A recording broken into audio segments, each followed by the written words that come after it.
Hi everyone! Do you know the word identity? When we say identity, we are talking about all of the things that make up who a person is. Your identity is who you are. Right now you're going to watch me fill out an identity web and talk through all the things that make me who I am. Let's go! To start, I am going to just do a circle and write my name to make the middle of the identity web. Everything else will branch out from this middle circle. When you do your own identity web, you will be given this helpful list of ideas to help you think about the different parts of your identity. The first one is visual characteristics. Those are things that other people see when they look at you.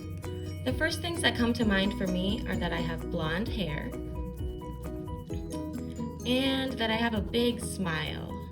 I feel like a lot of people have said that about me. The next thing is ethnicity or race. For me, I would write white because that is my race. And if I want to get more specific, I could say that I have an Irish family background.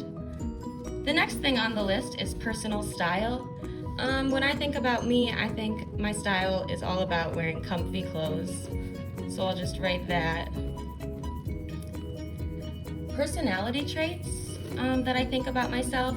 The things that I am proud of in my personality are that I am creative, I'm kind, and I would say that I'm pretty smart. So I'm going to write those things.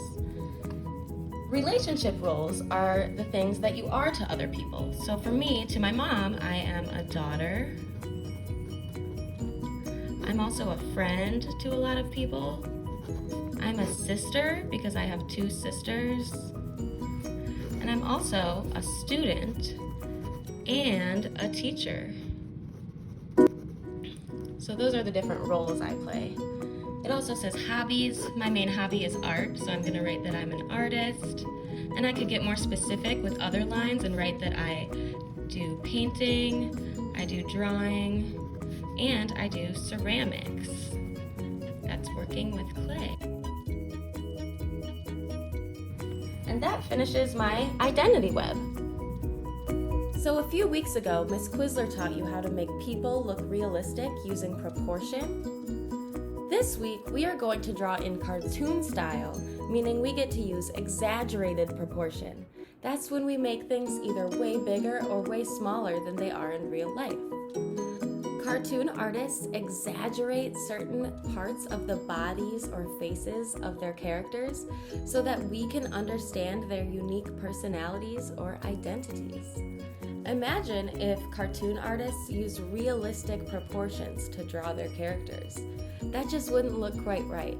Exaggerated proportion really helps us understand the emotion and personalities of each of the characters in a cartoon.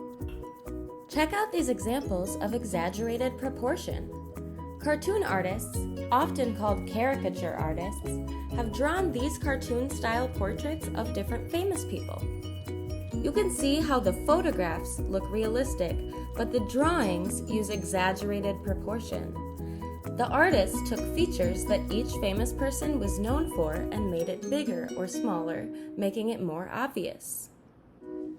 I'm going to demonstrate drawing myself as a cartoon character using my identity web to help me think of the things that make me, me.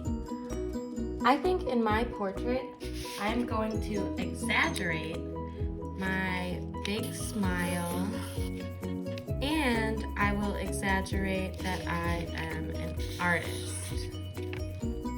I always start off my drawings by sketching lightly in pencil so that I can easily change things that I'm not quite happy with yet.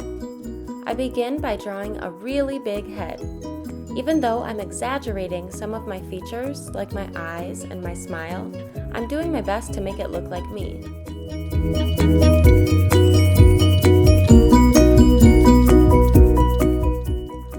I'm drawing my body smaller than it would normally be compared to my head.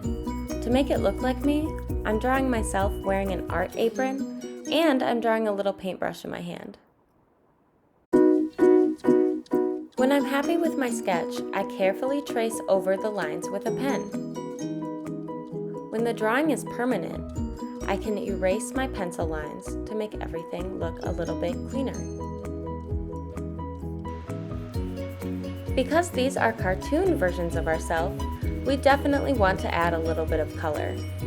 The color on cartoon characters helps make them a little bit more recognizable. Color makes it easier for us to tell who the cartoon is supposed to be, and it really just brings the cartoon drawing to life. I'm making sure to give myself recognizable characteristics, like giving myself the right hair color and the right eye color. I decided to add a few paint splatters to the art apron just to make my drawing a little more colorful and to show how I get messy sometimes when I make artwork.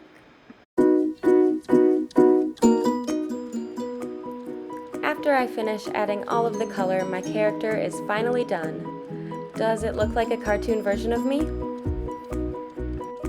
You are going to express your own personal identities in the in-class activity today by filling out an identity web, and then in the independent work you get to draw cartoon versions of yourselves using exaggerated proportion.